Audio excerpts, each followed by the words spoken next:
ಉದ್ಯೋಗ ಖಾತ್ರಿ ಯೋಜನೆಯನ್ನು 2005ರಲ್ಲಿ ಗ್ರಾಮೀಣ ಜನರಿಗೆ ಉದ್ಯೋಗವಿಲ್ಲದ ಸಂಕಷ್ಟದ ಕಾಲಘಟ್ಟದಲ್ಲಿ ಅಂದಿನ ಪ್ರಧಾನಿ ಮನಮೋಹನ್ ಸಿಂಗ್ ಅವರು ಜಾರಿಗೆ ತಂದಿರುವ ಜನಪರ ಯೋಜನೆ ಬದಲಾಯಿಸಿ ಉದ್ಯೋಗಕ್ಕೆ ಕತ್ತರಿ ಹಾಕಿರುವುದು ಖಂಡನೀಯ ಎಂದು ಶಾಸಕ ಗೋಪಾಲಕೃಷ್ಣ ಬೇಳೂರು ಹೇಳಿದರು.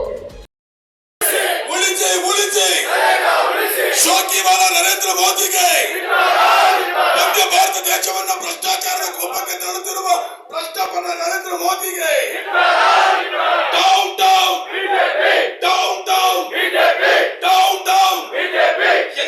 ಕಾಂಗ್ರೆಸ್ನಿಂದ ಸಾಗರ ನಗರಸಭೆ ಎದುರು ಗಾಂಧಿ ಪ್ರತಿಮೆ ಎದುರು ಹಮ್ಮಿಕೊಂಡಿದ್ದ ನರೇಗಾ ಯೋಜನೆ ಉಳಿಸಿ ಆಂದೋಲನವನ್ನು ಗಾಂಧಿ ಪ್ರತಿಮೆಗೆ ಮತ್ತು ಡಾಕ್ಟರ್ BR ಅಂಬೇಡ್ಕರ್ ಪ್ರತಿಮೆಗಳಿಗೆ ಹಾರ ಅರ್ಪಿಸುವ ಮೂಲಕ ಚಾಲನೆ ನೀಡಿ ಮಾತನಾಡಿದ ಅವರು, ಬಿಜೆಪಿಯವರು ಗಾಂಧೀಜಿಯವರಿಗೆ ಅವಮಾನ ಮಾಡಿದ್ದಾರೆ, ಗಾಂಧಿ ಫೋಟೋ ಸುಟ್ಟಿದ್ದಾರೆ, ಗಾಂಧಿ ಭಾವಚಿತ್ರಕ್ಕೆ ಚಪ್ಪಲಿ ಹಾರ ಹಾಕಿರುವುದು ನಮಗೆ ಗೊತ್ತಿದೆ. ಅವರಿಗೆ ಗಾಂಧೀಜಿ ಹೆಸರಿನ ಕುರಿತು ಜಿಗುಪ್ಸೆಯಿಂದ ಮಹಾತ್ಮ ಗಾಂಧೀಜಿ ಹೆಸರಿನ ಯೋಜನೆ ಬದಲಾಯಿಸಿ ರಾಮ್ಜಿ ಎಂದು ಉದ್ಯೋಗಗಳಿಗೆ ಕತ್ತರಿ ಹಾಕಿದ್ದಾರೆ ಎಂದು ಆಕ್ರೋಶ ವ್ಯಕ್ತಪಡಿಸಿದರು. ಸಣ್ಣ ಇದಕ್ಕೆ ಕೈ ಹಾಕೋದು ಬೇಡದಾಗಿತ್ತು. ನಾವು ಒಂದೇ ಹೇಳೋದಿಷ್ಟೇ, ನಮ್ಮ ಕಾಲದಲ್ಲಿರುವಂತಹ ಅವತ್ತು ಮನಮೋಹನ್ ಸಿಂಗ್ ಕೊಟ್ಟಂಥದ್ದು ಅವರು 10 ವರ್ಷ ಫೀಲ್ಡಲ್ಲಿ ಉದ್ಯೋಗ ಖಾತ್ರಿಯದು ಅತ್ಯಂತ ಯಶಸ್ವಿಯಾಗಿ ನಡೆದಿದೆ. ಭಾಗದ ಜನರಿಗೆ ಒಂದು ತುತ್ತು ಊಟ ಸಿಗುವಂತ ಮಾಡಿದ್ದು. ಈ ಭಾಗ ಅಂತಲ್ಲ, ಆ ಗುಲ್ಬರ್ಗ ಆ ಭಾಗದ ಜನರು ಗುಳೆ ಹೋಗೋದನ್ನೆಲ್ಲ ತಪ್ಪಿಸಿ ಆ ಭಾಗದ ಜನರಿಗೆ ಒಂದೊತ್ತು ಊಟ ಕೊಟ್ಟಂತ ಮಾನ್ ಪುಣ್ಯಾತ್ಮ ಮನಮೋಹನ್ ಸಿಂಗ್ ಅವರು. ಇದು ಯಾಕೆ ಹಿಂಗೆ ಮಾಡಿದ್ದು ಒಂದೇ ಅಲ್ಲ, ಇವತ್ತು ನಮಗೆ ನಬಾರ್ಡಿಂದ ಬರುವಂತ ರಸ್ತೆಗಳು ಬರ್ತಾ ಇಲ್ಲ, ಕೇಂದ್ರದಿಂದ ನಬಾರ್ಡಿಂದ ಬ್ಯಾಂಕಿಗೆ ಬರುವಂತ ದುಡ್ಡು ಬರ್ತಾ ಇಲ್ಲ. ಇವರು ರೈತರ ಪರವಾಗಿ ಅಂತ ಪ್ರತಿ ತಿಂಗಳ 2,000 6 ತಿಂಗಳು ಒಂದ್ಸರಿ ದುಡ್ಡು ಹಾಕ್ತೀನಿ ಅಂತಾರೆ. ಯಾವ ಉದ್ದೇಶಕ್ಕೆ ನೀವು ದುಡ್ಡು ಹಾಕ್ತೀರಿ?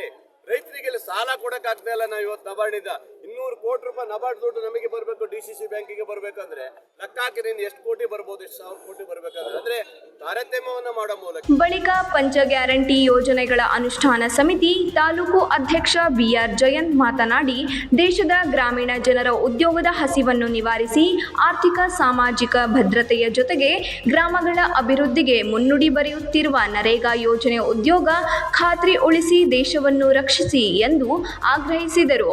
ನಂತರ ವಿಧಾನ ಪರಿಷತ್ ಮಾಜಿ ಸದಸ್ಯೆ ಪ್ರಫುಲ್ಲ ಮಧುಕರ್ ಮಾತನಾಡಿ, ಕೇಂದ್ರ ಸರ್ಕಾರದ ಅನ್ಯಾಯದ ವಿರುದ್ಧ ಇಂದು ಕಾಂಗ್ರೆಸ್ನ ಯೋಧರು ಮತ್ತು ಮಹಿಳಾ ಸಿಂಹಿಣಿಯರು ಹೋರಾಟಕ್ಕೆ ಧುಮುಕಿದ್ದಾರೆ. ನಾವು ಶ್ರೀರಾಮನಷ್ಟೇ ಸೀತಾಮಾತೆಯನ್ನು ಗೌರವಿಸುತ್ತೇವೆ. ಆದರೆ ಪ್ರಧಾನಿ ನರೇಂದ್ರ ಮೋದಿಯವರಿಗೆ ಮಹಿಳೆಯರ ಕುರಿತು ಗೌರವ ಇದ್ದಿದ್ದರೆ ಅವರ ಮೊದಲ ಚುನಾವಣೆಯಲ್ಲೇ ಯಾಕೆ ಅವರ ಪತ್ನಿಯ ಹೆಸರು ದಾಖಲಿಸಲಿಲ್ಲ ಎಂದು ಪ್ರಶ್ನಿಸಿದರು.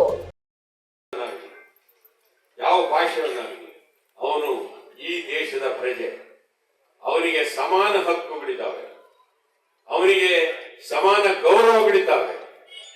ಅದನ್ನ ಕಾಪಾಡುವಂತ ಕೆಲಸವನ್ನ ಇವತ್ತು ಕಾಂಗ್ರೆಸ್ ಮಾಡಬೇಕಾದಂತ ಜವಾಬ್ದಾರಿ ಇದೆ.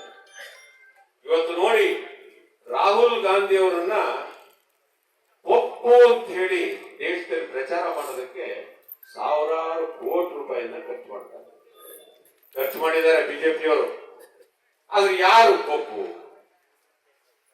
ಪ್ರತಿಭಟನೆಯಲ್ಲಿ ಸಾಗರ ಬ್ಲಾಕ್ ಕಾಂಗ್ರೆಸ್ ಅಧ್ಯಕ್ಷ ಚಂದ್ರಪ್ಪ ಕಲ್ಸೆ, ಸಾಗರ ಪಟ್ಟಣ ಕಾಂಗ್ರೆಸ್ ಅಧ್ಯಕ್ಷ IN ಸುರೇಶ್ ಬಾಬು, ಮಹಿಳಾ ಕಾಂಗ್ರೆಸ್ ಅಧ್ಯಕ್ಷೆ ಉಷಾ ಎನ್, ಪ್ರಮುಖರುಗಳಾದ ಗಣಪತಿ ಮಂಡಳಗಳಲ್ಲಿ ಪರಮೇಶ್ವರ್ ರಾಮನಗರ್, ಗುರು ಶಿರವಾಡ್, ಚಂದ್ರಪ್ಪ L ಮತ್ತು ಲಲಿತಮ್ಮ ಸೇರಿದಂತೆ ಇನ್ನಿತರರು ಇದ್ದರು.